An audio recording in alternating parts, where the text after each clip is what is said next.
Okay, now for the PAC closet library, we are going to do a double-sided panel and section.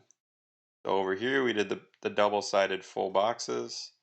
Now we're going to do double-sided sections and panels. And remember, the panels and sections are just like the perimeter of the closets. They're constructed the same way. I'm going to take this back panel, I'm going to access it down here in this nice little drop down, delete that. All right, so this is our single end cap. We no longer need that. The single end cap is only for single, so end cap 14. Let's do an end cap 1414. I'm going to delete this end cap. We'll throw a double end cap down.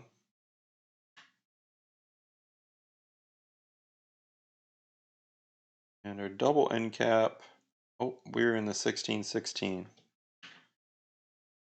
Great if I was wearing my glasses. Okay, so end cap 1414, I'll bring that in here. Remember, if you're gonna change anything about these cabinets for the islands, don't change the depth unless you know what you're doing. But I would always just pull from an existing one. The worst that's going to happen when you change the depth is you're going to have to also change your end panels, and then you're also going to have to change your line bore inside, unless you're doing custom bore for your drawer guides, which is highly likely. So really not that big of a deal. So we ended up with our end cap 1414. That means we can put a 14 on the front and a 14 on the back. Now this is sections and panels. So if we want an end cap here, oh, I'm in boxes. We're gonna close up full boxes. We'll go into islands, 42s, 14, end cap 1414 panel, and I'm bumping it over. All right, so now that's sitting there.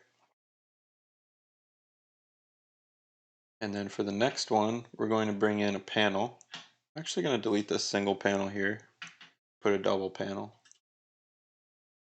right on the end there. Okay, and then we're going to set our first panel right here on the left side. So we're going to go into panel.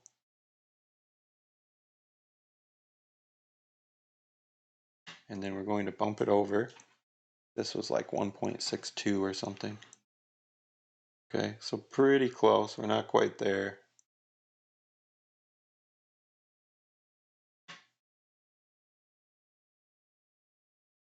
.7. All right, looks good. If you wanted to dimension for that, you can. So now that we have that first panel set, the rest of it's way easier now because we're just dragging things. Now we have the front section already, and now we're just doing the back. If you want to know how to lay the front, watch the single panel version. And we have a panel and then a section. Pull in from the photo up here, it'll make it easier. And then we'll pull in a panel, and then we'll pull in a section. You can always change the width if you need to. It doesn't have to be, you know, what I'm doing here. And you'll notice that all these island cabinets, they have full backs on them. Kind of the old traditional way of closets is to do a center panel. Stick built closets. But we're just going to do full boxes so that you can put all these together in-house if you need to, and then send them out. Even though we're not doing full boxes here, you could still build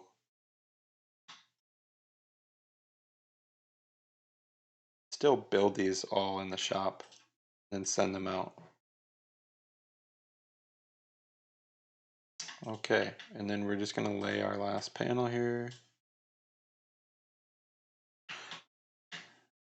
And you'll notice that I laid this panel down, but these numbers here didn't change, right? So that's just a little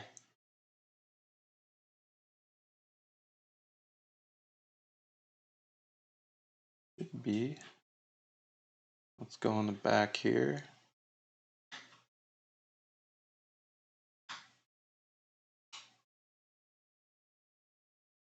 Make sure we have it all set up.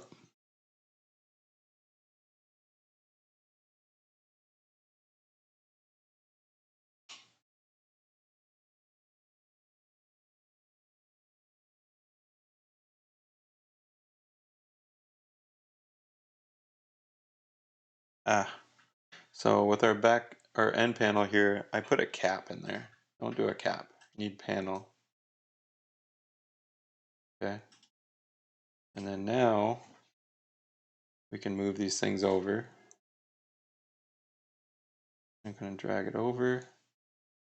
You notice it is kind of a pain in the butt to build these back sections. And this is what it is. You'll get good at it over time, especially when you land on, what exactly your construction method is. But it's nice to have panels and sections, and then you have two different options here. 0.1156. I'm going to move this over and we're going to get it perfect.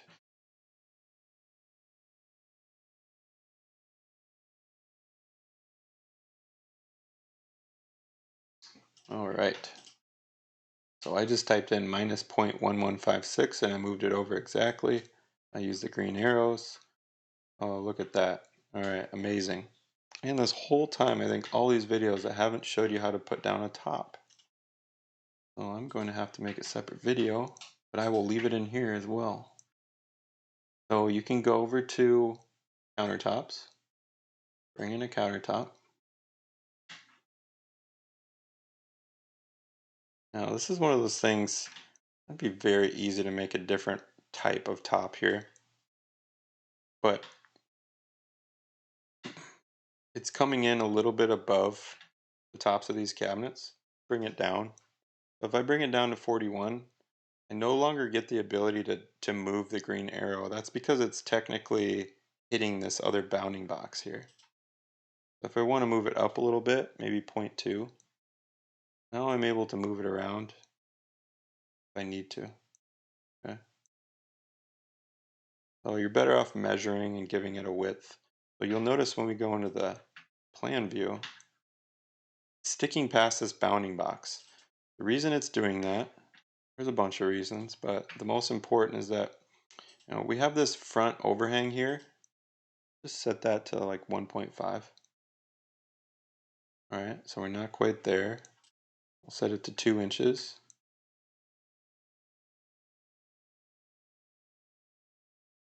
And we can set it to 2.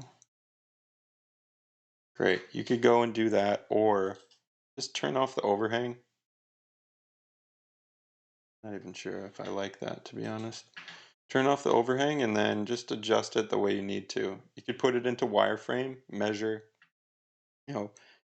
Tops like this are kind of annoying, to be honest. Or you could go into your actual top section, if it's going to be granite or something, and then just draw it on there like normal. And then if you want to make this deeper, you definitely can. So you make it deeper, give it a negative outset.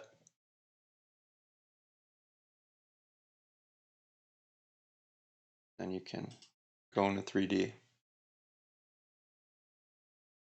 And then painstakingly get it exactly where you want it. Okay, other than that, that's about it for making a double-sided island with sections and panels.